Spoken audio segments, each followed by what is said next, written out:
Well, as soon as humans started figuring out how to farm cereal grains like barley, millet, rice, it's likely they were just a short step away from discovering beer.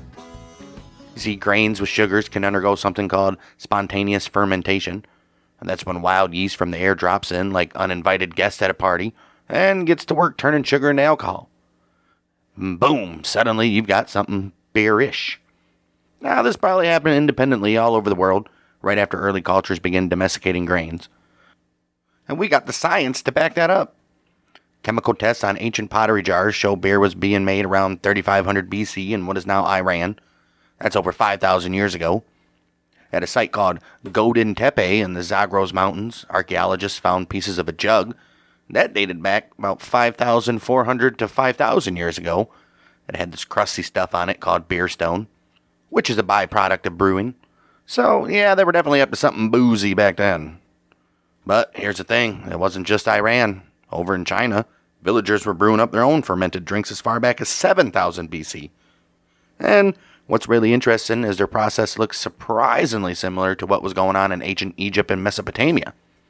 Different continents, same idea. But how did beer come to be? Well, there's a solid chance it was an accident.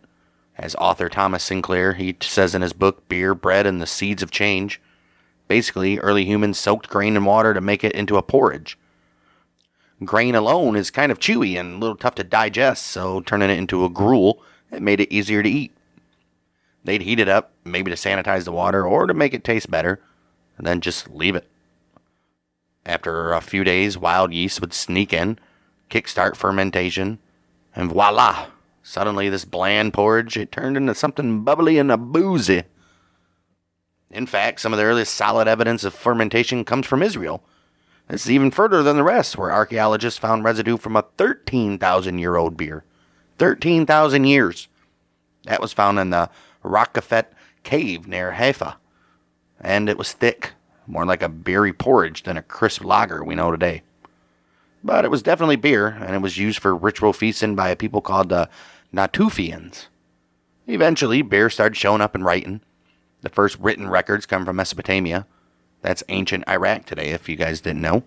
And we're talking about 3,900-year-old Sumerian poems that honored Ninkasi, who was the goddess of brewing. One poem actually contains a recipe. It goes, Ninkasi, you are the one who pours out the filtered beer of the collector vat. It is like the onrush of the Tigris and Euphrates.